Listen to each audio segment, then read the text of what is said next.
देखेंगे परमेश्वर के वचन में। पहला कुरिन्थियों उसका 9 उसका हम 7 वचन से देखेंगे। हम देखेंगे लिखा है कि कौन कभी अपनी ग्रह से खाकर सिपाही का काम करता है, कौन दाख की बारी लगाकर उसका फल नहीं खाता, कोई भेड़ों की रखवाली करके उसका दूध नहीं पीता। हालेलुया। हमें ये वचन अगर देखें तो ये परमेश्वर का दास परमेश्वर के दासों के लिए कह रहा है। हालेलुया। अपने लिए बोल रहा है कि जब हम प्रभु की सेवा करते हैं, परमेश्वर के दास हैं जो परमेश्वर की सेवा करते हैं, उनके लिए ये वचन कहा गया है कि जो कोई भी प्रभु की सेवा करता है तो उसको क्या करना चाहिए। हालेलुया। उसके उसके जो इनकम है, उसका जो साधन है वो क्या होना चाहिए।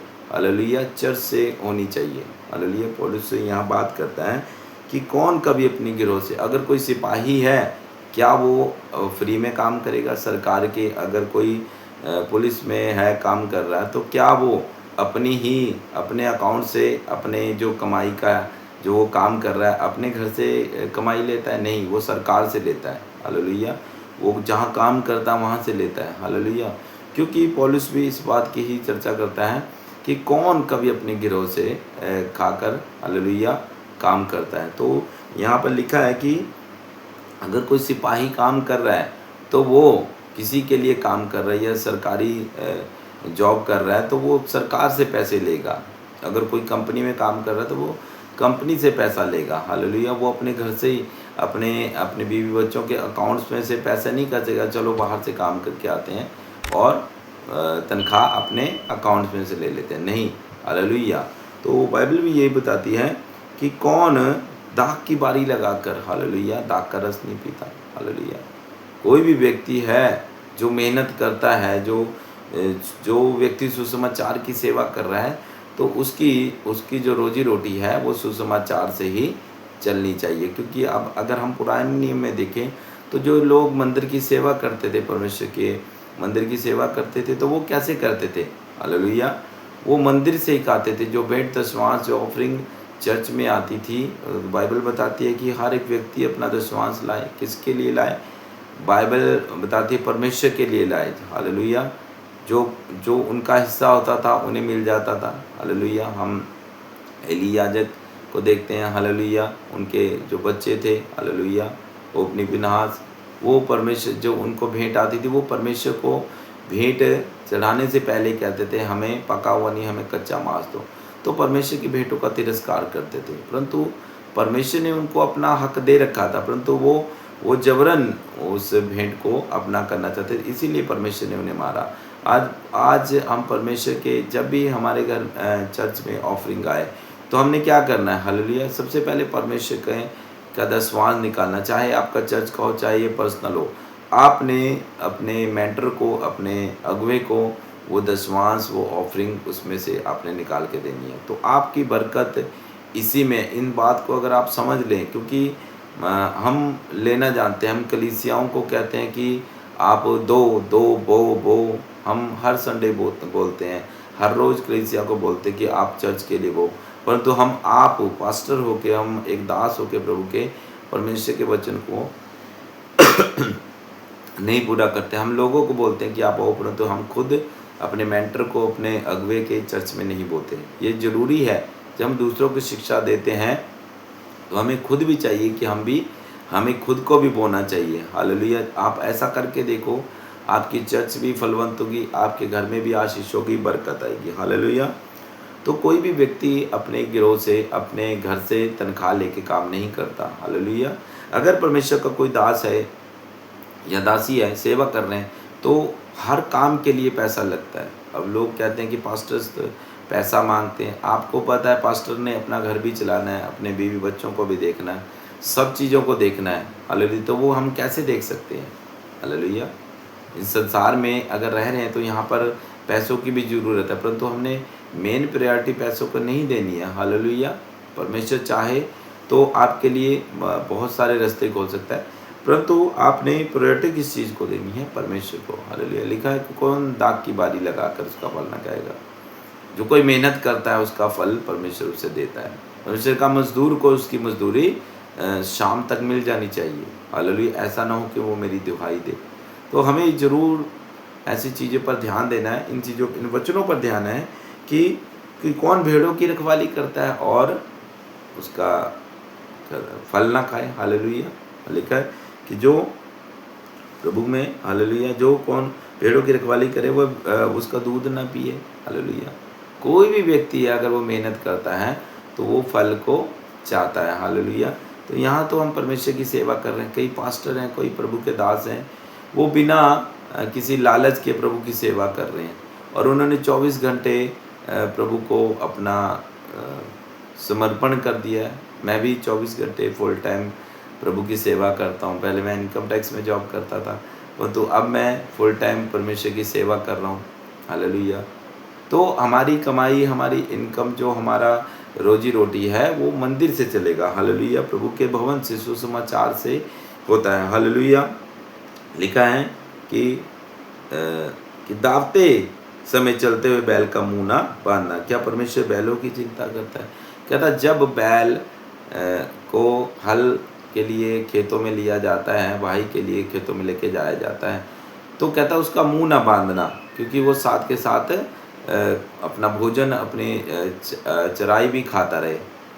तो पौलुस यहाँ क्या कहता है कि क्या सिर्फ परमेश्वर बैलों की ही चिंता करता है कि हाँ नहीं, बैलों का मुंह ना बांधना, क्योंकि वो काम भी कर रहे हैं और साथ के साथ खाए भी। हालेलुया। क्या कोई ऐसा हो सकता है? नहीं। परंतु परमेश्वर चिंता करता है, अगर वो बैलों की चिंता करता है। कहता देख उन चिड़ियों को देख, उन पक्षियों को देख, ना तो वो बोते हैं ना काटते हैं, फिर भी परमेश्वर आप उन्हें खाने को देता है। तो हमें जो प्रभु के दास हैं, जो परमेश्वर की सेवा कर रहे हैं, तो किसी चीज़ की चिंता नहीं करनी चाहिए। मैंने परमेश्वर से यही बात की थी। मैंने कहा प्रभु तू तो मेरा घर चला, मैं कोई जॉब नहीं कर रहा, मैंने कोई नौकरी, कोई बिजनेस नहीं किया, बस इनकम टैक्स में नौकरी छोड़ने के बाद अब मेरा घर तो तूने चलाना है, क्योंकि इसके लिए पैसा चाहिए। तो परमेश्वर मेरा सब इंतजामी खुदा है, वो सब इंतजाम कर रहा है। हालेलुया। किसी चीज़ की परमेश्वर ने मेरे को घटी नहीं होने दी। हालेलुया। आज मैं सेवा में हूँ और मैं बहुत आनंदित हूँ कि मैं परमेश्वर की सेवा कर रहा हूँ। पहले मैं आज से 20 साल पहले जब 2005 में इनकम टैक्स में था, तो मैं 30-30, 35-35 हज़ार भी कमाता था, परंतु आज थोड़े में हमारी सेटिस्फैक्शन है और बरकत भी है। हालेलुया।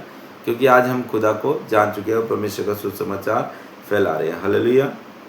यहाँ परमेश्वर बैलों की चिंता करता नहीं, वो मनुष्यों की चिंता करता है, वो अपने दासों की चिंता करता है। हालेलुया। वो हर एक व्यक्ति को हर एक लेवल पर परखता है। हालेलुया। परख कर हम आगे बढ़ाते हैं। जब बच्चा पहली क्लास में होता है, उसकी परीक्षा होती है, फिर दूसरी में भी होती है, फिर 5वीं में होती है, फिर 10वीं क्लास, ऐसे ही परीक्षाओं में हमें भी परमेश्वर निकाल कर आगे बढ़ाता है। हालेलुया। अगर तो हम परमेश्वर की सच्ची भेड़ें हैं तो परमेश्वर से कभी अलग नहीं होगी, और परमेश्वर की सेवा हमें बिना लालच के करनी है। कोई आपको ये नहीं कि आपने सिर्फ 10 वांस का ही प्रचार कर रहे हो और कोई प्रचार ही नहीं हो रहा। हालेलुया। नो, चर्च की ज़रूरतों को पूरा करने के लिए पैसा ज़रूरी चाहिए, परंतु उसकी एक अपनी लस्ट ना बनाओ। हालेलुया। कहता परमेश्वर कहता है, पंजाबी में लिखा कि कहता तो तुसी मंगदे तो बड़ी बदनीति नाल मंगदे हो कि तुसी व्यभिचार से उड़ा लो। हाँ, हम ऐसे ही करते हैं कि प्रभु हमें पैसा दे, गाड़ी दे, हम उस गाड़ी पर घूमें फिरे, ऐश करें। ये नहीं कहते कि हमें गाड़ी मिले या पैसा मिले, हम प्रभु तेरे सुसमाचार के कामों में लगाए, उस गाड़ी को इवेंजलिज्म के लिए लेके जाए, सुसमाचार के लिए लेके जाए अलग अलग राज्यों में। ऐसा अगर आप प्रभु की महिमा के लिए मांगोगे तो प्रभु तुम्हें देगा, परंतु हम मांगते तो उस लालसा से है और वो पूरी हो भी जाती है, परंतु हम उस हिसाब से काम नहीं करते। हालेलुया। कहता दावते समय चलते हुए बैल का मुंह न बांधना। परमेश्वर बैलों की ही नहीं चिंता करता है, प्रभु अपने दासों की भी चिंता करता है। कौन से दास मेरे कहाँ जाके सेवा कर रहे हैं, हर चीज़ का इंतजाम वो करता था। हालेलुया। तो 13 वचन में लिखा, क्या तुम नहीं जानते कि जो मंदिर की सेवा करते हैं वह मंदिर में ही खाते हैं, और जो वेदी की सेवा करते हैं वे वेदी के साथ भागी रहते हैं। हालेलुया।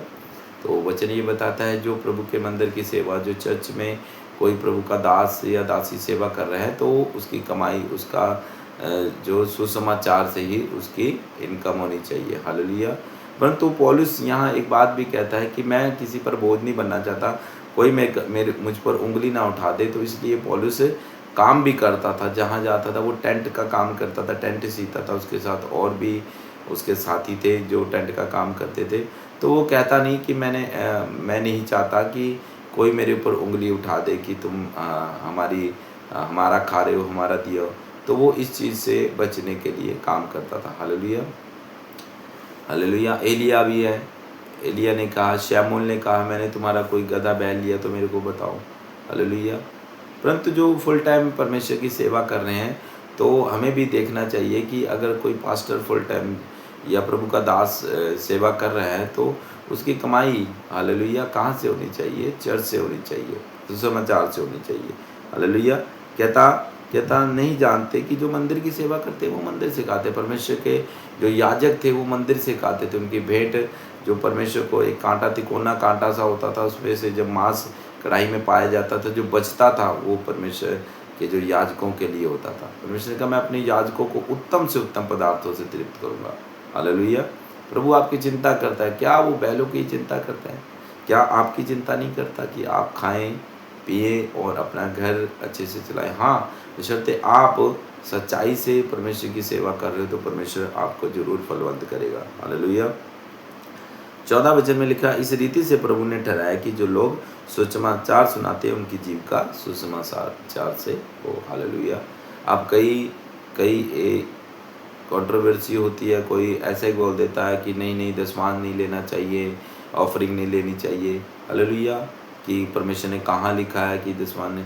तो यहाँ लिखा हुआ है कि जो लोग परमेश्वर का सुसमाचार सुनाते हैं तो उनकी जीविका सुसमाचार से ही होनी चाहिए। हालेलुया। बहुत सारे ऐसे और वचन हैं जो परमेश्वर ने दिए हैं कि हमारी कमाई का साधन क्या होना चाहिए। हालेलुया। जो सेवा करता है, जो परमेश्वर का परमेश्वर कहता है, जो सेवा करता है, जो वचन की सेवा करता है, वो दुगने आदर के योग्य है। इसीलिए हमें चाहिए कि प्रभु की जो सेवा करते हैं तो बड़े ही हृदय से करें और किसी लालच में होकर कोई भी प्रभु का दास सेवा ना करे, तो परमेश्वर आपको जरूर फलवंत करेगा। हालेलुया। इस वचन के द्वारा प्रभु आपको आशीष दे। सभी को जय मसीह।